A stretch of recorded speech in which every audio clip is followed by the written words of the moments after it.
Hi guys, in today's video I am going to explain the general eligibility to apply for naturalization or citizenship in different statuses.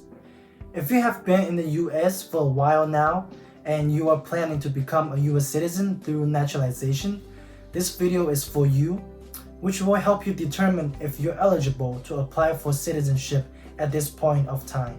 Keep this in mind, only use my information as a reference.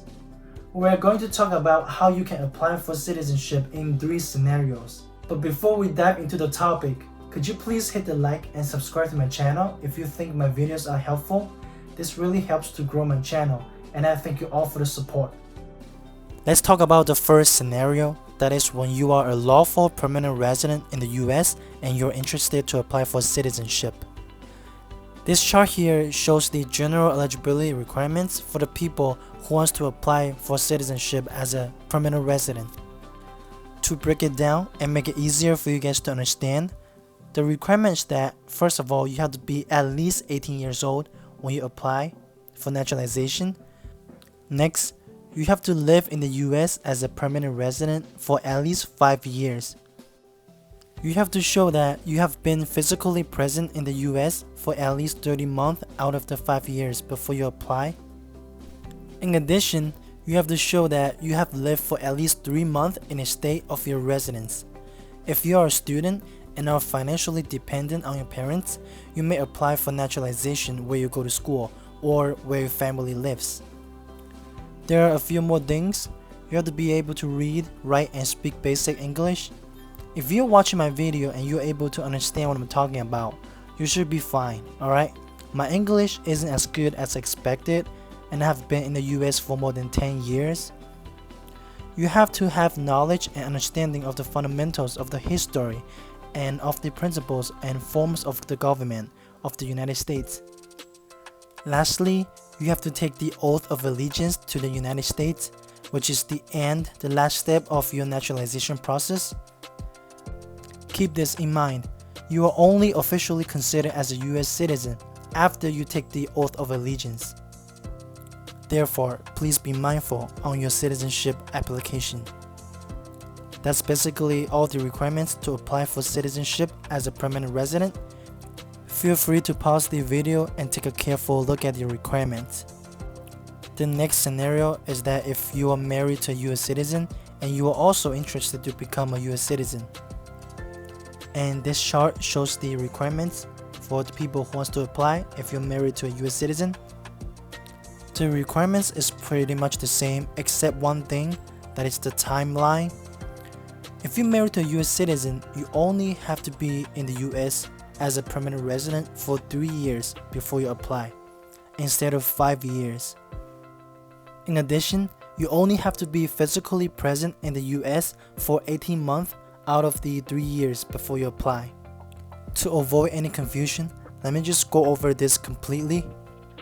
To be eligible for naturalization as someone who married to a US citizen, you have to be at least 18 when you applied.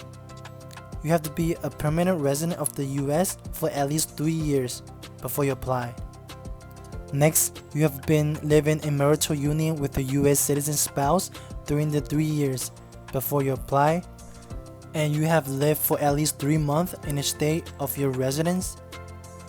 Lastly, going back to what I said, you have to be physically present in the US for at least 18 months out of the 3 years when you apply for your naturalization. In order for this to work, you have to be physically present in the US with your US citizen spouse for at least 3 years when you apply, so keep that in mind. Just because you're married to a US citizen, it doesn't mean that you're eligible to become a US citizen. You have to be with him for the entire time, that is at least 3 years, so remember that. That means if you divorce with a US citizen spouse within 3 years, you are not eligible to apply.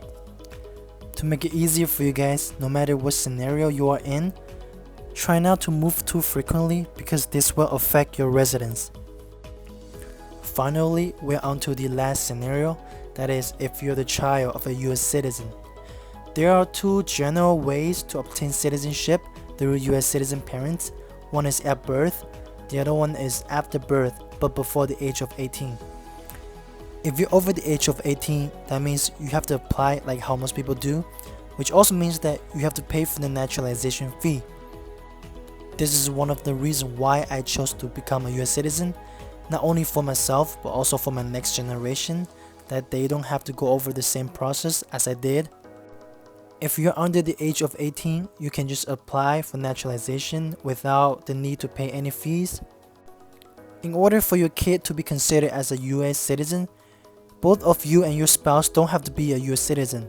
One person is enough, either you or your spouse. Another thing to know is that your child is also considered a US citizen if he or she is born abroad.